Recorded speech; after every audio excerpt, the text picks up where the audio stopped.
Então, Lúbia, se por um lado as pessoas, a gente tem que entender, as pessoas têm que entender que a ansiedade é uma coisa da natureza humana, que ela tem um lado positivo, que ela tem um lado benéfico. Por outro, a gente não pode banalizar a ansiedade, né? Achando que ela já que todo mundo tem, ela é uma coisa simples, então tá tudo bem, eu sei lidar com isso. Porque muitas vezes as pessoas perdem essa perspectiva da gravidade da ansiedade, né? E aí acaba banalizando, a ansiedade é a ansiedade, né? Não vê muito os níveis de ansiedade, né? Como pode ir do nível médio para o nível moderado, para o nível grave, né? E chegar no estado de gravidade que compromete mesmo a pessoa. Então, nem banalizar e nem achar que toda ansiedade que a gente sente é um problema, que a gente tem que sair correndo e buscando terapia. Né? Pegando um pouco, fazendo um paralelo um pouco com o exemplo que eu te falei, né, do trabalho que eu fiz no setor de álcool e drogas, os pacientes, a gente tinha reunião dos pacientes internados, semanal, né, reunião semanal. E eles costumavam hierarquizar as drogas. Então eles diziam, não, porque o meu problema é mais grave que o seu, porque o meu problema é com crack, o meu problema é com cocaína. É o nível de gravidade da dependência química. E eles viam a maconha como uma coisa super simples. Sim. A maconha não é problema, imagina, o problema mesmo é... Então, fazendo um paralelo, a ansiedade ela tem um pouco esse lugar dentro dos transtornos. As pessoas colocam ela ali naquele nível mais inofensivo, mais light, né? A ansiedade você é ansioso, então todo mundo fácil de lidar com isso. E não entende os comprometimentos que a ansiedade pode gerar se forem níveis, né, comprometedores, mais graves, e se não forem tratados, né? Isabel, tu observa as pessoas com alguns sintomas de ansiedade que ficam com dificuldade de lidar com seus desafios, buscarem geralmente mais o uso do cigarro e o uso da maconha para alívio? Sim, com certeza, com certeza. E esse é um dos erros comuns que as pessoas cometem.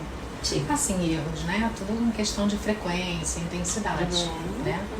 Então, se a pessoa está num momento ansioso, né, e ela recorre a uma substância, seja medicamentosa ou um entorpecente, né, beber um álcool porque eu estou numa situação social e isso vai regular a minha ansiedade, uma coisa relativamente comum na sociedade. Dependendo da frequência e da intensidade, aí que a coisa começa a ganhar um outro tônus, né? Então, a pessoa recorre à substância, ao entorpecente para aliviar a ansiedade, recorre à medicação para aliviar a ansiedade. Às vezes até recorre a práticas, técnicas de respiração, né, para aliviar a ansiedade. E isso também pode ser um erro comum, porque não é toda prática de respiração que diminui e regula a ansiedade. Algumas aumentam a ansiedade. Como eu imagino que você veja isso também no exercício, não é todo exercício que favorece não é a regulação da ansiedade, né? Da mesma forma, não é todo exercício e não é toda a prática de meditação também que favorece o relaxamento e a redução dos sintomas da ansiedade. Um exemplo, o exercício físico na intensidade mais elevada, e dependendo de como está o tratamento da pessoa, em que fase que está, como que está o período de medicação, como que ela está lidando com o próprio tratamento, às vezes desencadeia crise de ansiedade durante o exercício e pós-treino. Por a modalidade, superoxigenação, de repente, também, e confunde sintomas físicos produzidos pelo esforço intenso com sintomas físicos que geralmente são associados com a ansiedade. Então fica um pouco confuso diferenciar se a pessoa está tendo um mal-estar ou o início de crise de ansiedade induzida pelo exercício, ou se ela já estava com um tratamento não organizado naquele período da vida, naquele mês, por exemplo, não tomando a medicação adequadamente, utilizando outras estratégias não saudáveis como cigarro associado, maconha associado, outras práticas que não estão favorecendo o tratamento dela, né? Então, a forma como é prescrito, como é supervisionado e orientado esse treinamento físico da pessoa, geralmente treinamento aeróbico, a gente consegue aumentar bastante a intensidade, precisa ser personalizado.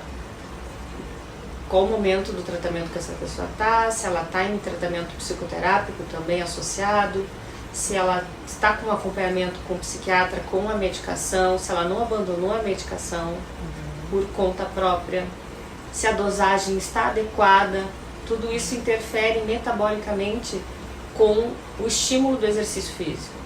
E é muito interessante você fazer essa conversa, que é muito raro as pessoas terem esse tipo de preocupação, né? Sim. Você falou sobre o que é a causa, o que é a consequência, né? Sim. Se é o exercício quando desencadeia a crise, ou se a crise já estava lá. Mas você sabe que quando você falou isso, eu lembrei de um caso clínico específico, de uma paciente que ela tinha muita dificuldade de ir para a academia. Uhum. Porque não era nem se uma coisa causava a outra, é porque ela confundia o sintoma com a reação que o próprio exercício físico provocava. Porque quando você começa a fazer um aeróbico, seu coração acelera. Sim. Né? Só que um dos sintomas da ansiedade é a taquicardia. Também. Então, o que é aquilo? É uma confusão para ela, né? No Exatamente. corpo e na mente. O que eu tô sabe sentindo? ler aqueles sinais, Exato. né? Quer dizer, esse sinal tá me dizendo o quê? Exato. Eu só tô... O corpo só tá reagindo assim porque eu tô fazendo uma atividade física ou eu tô tendo uma crise de ansiedade? E da mesma forma, Isabel, o exercício orientado para a saúde mental, que é uma área da educação física que a gente chama de fisiologia clínica do exercício, é ajustar a dose do exercício para que ele tenha o poder terapêutico na saúde mental da pessoa. Então, é necessário que a pessoa tenha um acompanhamento especializado para a sua prática de atividade física na promoção da saúde. O tipo de treinamento físico, o local, precisa ser supervisionado, orientado, ter também controle sobre as outras variáveis que fazem parte da prescrição do exercício físico, como o volume de treino. A pessoa treina também outras modalidades em outros lugares, o que pode interferir no treinamento de força que ela realiza com a gente, quais estratégias de complemento do tratamento ela está fazendo, oficiais ou não oficiais, que favorecem, que aumentam o bem-estar dessa pessoa. Tudo isso precisa ser incentivado para que ela mantenha a saúde e reduza progressivamente a necessidade de um medicamento. Da mesma forma como exercício para hipertensão, para diabetes ou para oncologia, o efeito benéfico tem uma dose adequada para cada pessoa, para a saúde mental também. E é interessante porque o exercício ele faz parte de todos os níveis de tratamento. Sim. De ansiedade, Sim. né? Como você falou. E eu acho que a parte mais difícil é as pessoas terem essa noção, primeiro, né, assim, da amplitude, da complexidade da ansiedade, e também buscar informação sobre como é que eu lido com essa variedade de manifestações da ansiedade, né? Mas o exercício é no nível leve, ele está presente. Inclusive no nível leve, o exercício pode ser suficiente. Exatamente. Né, dentro das práticas não farmacológicas, né, para ajudar a já dar conta daquele quadro. Sim. Mas mesmo no moderado, que costuma vir com a questão farmacológica e a psicoterapia, né, já entra outros ingredientes, o exercício também é super importante, e no grave mais ainda. Né? Então, quer dizer, o exercício ele está presente em todos. E aí quando o cliente chega até você, pelo que você está me falando, você vê, né, qual desses estágios ele está. Sim. Né? Quer dizer, o quadro dele é leve, moderado, é grave. Né? Ele está com tratamento medicamentoso. Porque o tratamento medicamentoso precisa pelo menos, a maioria das medicações precisa realmente de 1 ano de compromisso, de você tomar direto. Porque se você retira, que é outro erro comum que as pessoas cometem, né, de se automedicar ou associar a medicação ao sintoma. Então o sintoma está lá, eu medico, passa. Sintoma passou, Passou, eu tirei não a tomo medicação. mais. Né? Verdade. Não preciso mais.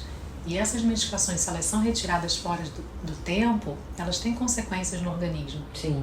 Por isso, esse tipo de medicação é muito associado ao que se chama tecnicamente de desmame, que é você fazer não só a introdução gradativa, em termos de dose, você põe uma dose pequena para testar no organismo, ver como é que o organismo reage, normalmente é uma subdose, depois você aumenta aquela dose, se está tudo certo, né? Quer dizer, se a pessoa não teve outro tipo de efeito colateral, se ela não teve dor de cabeça, ânsia, né, de mal-estar, um tipo de mal-estar qualquer, né, de efeito colateral que ela possa ter.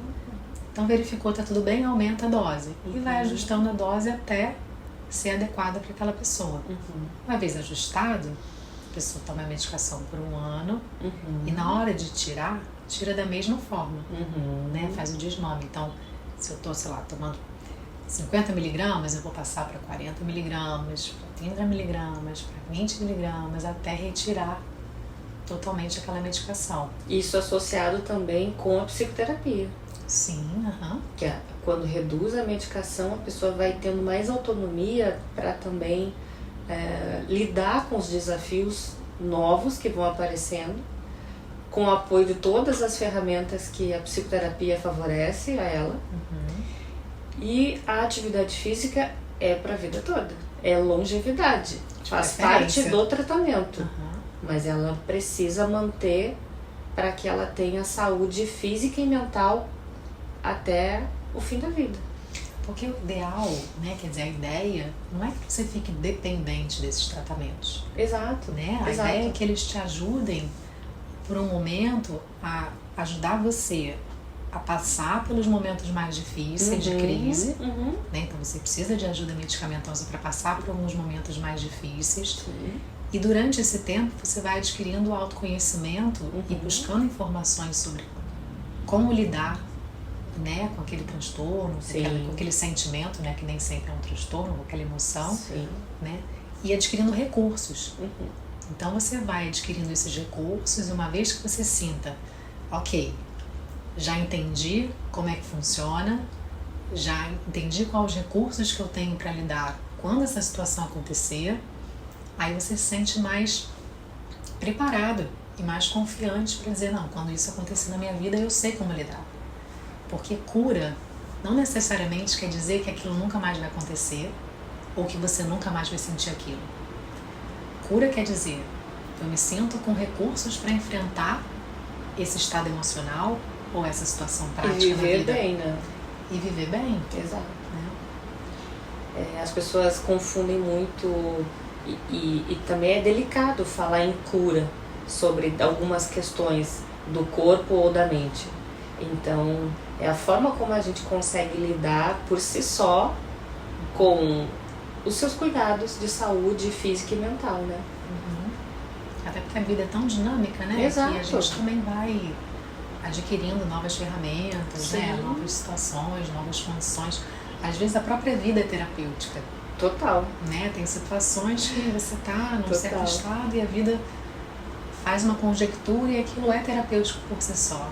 Basta né? serenar um pouquinho e observar, né? Exatamente.